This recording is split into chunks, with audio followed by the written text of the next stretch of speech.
For us to know if immediate loading is safe or not, we have to know how do we assess the implant's primary stability. So today I'm going to be speaking about three things. Number one will be peak insertion torque. Number two will be resonance frequency analysis, RFA. Number three would be implant stability quotient. And I have to tell you that number two and number three are pretty much the same thing, but I'll explain why later on I put both on this slide. So let me start with peak insertion torque. Peak insertion torque is the maximum value of insertion that we get during placing the implant. This right here that we see in front of us, this is what peak insertion torque is. So it's the highest value that we get during placing the implant. And now what I need you to remember is this, that it's a one-time measurement. How many times do you place your implant? Only once. So you can only measure insertion torque of the implant once, and that's the key point I really need you to remember. Please remember this part. Now we measured that with using a torque ratchet or with a torque measurement tool. The insertion torque value is a result of host jawbone texture, drilling protocol, and implant design. And again, this is more of a rotational type of force.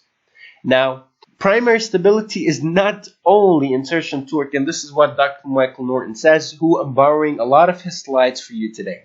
He said we're not carpenters, we're clinicians, and primary stability is not only insertion torque. So what else? There's also the concept of resonance frequency analysis. So what is resonance frequency analysis?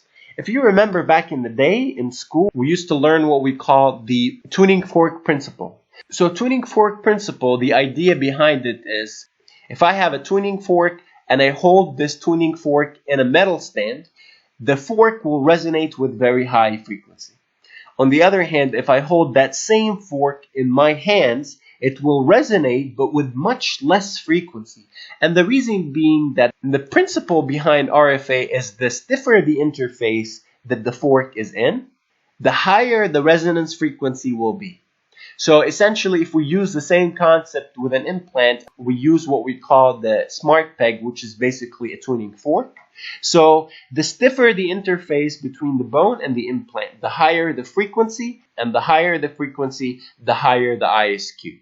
So we measure resonance frequency analysis with a measurement unit called ISQ. So resonance frequency analysis is the principle. But the measurement tool for resonance frequency analysis is ISQ, and ISQ means implant stability quotient. And you need to know that resonance frequency analysis is a more dynamic method to assess the changes in the implant stability over time and determine the loading protocol. So it's a dynamic method, unlike insertion torque. We said you only measure insertion torque once, but you measure ISQ over time, and it's a repeatable measurement. You also need to know that the difference between both insertion torque and ISQ is that ISQ really measures the implant's axial stiffness. It measures the resistance to lateral forces and not shear rotational forces. ISQ is measured from 1 to 100, and clinically what we get is about 50 to 85. This is usually what we get. And you should know that from 65 to 85 is considered high implant stability. And now I'd like to show you this video. I really like this video because it shows a very clear and nice representation of how an ISQ device works. So what we'll use now is we'll use some self-curing resin in a form of powder, and I'll mix that powder with the monomer. And while the material is still soft, I'll go ahead and I'll place an implant with a smart pig inside of the material. What I'll do right now is I'll measure ISQ, and I'll find right now that the ISQ is only 10. But if I wait for a few minutes until the material sets and I take another measurement, look how much the measurement is right now.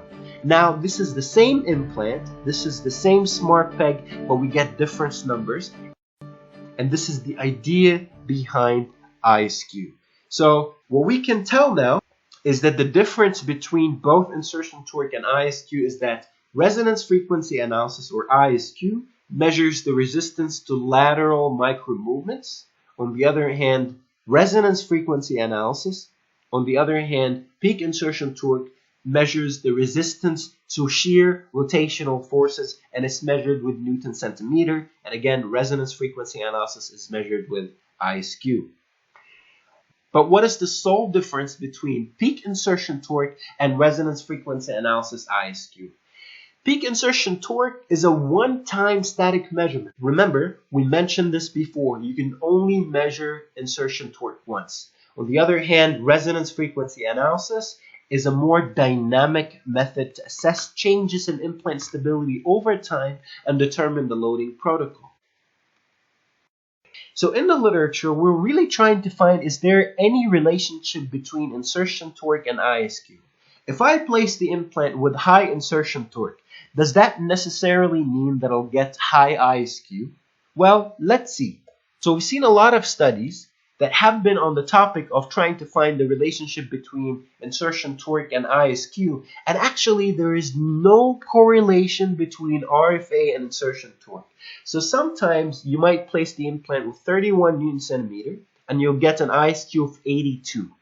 In other cases, you might place an implant with 102 insertion torque, but you only get 81 ISQ. So basically, getting a high insertion torque does not necessarily mean that you'll get a high ISQ. So these are the two most cited and these are the two most documented and talking about methods to assess implant stability in the literature.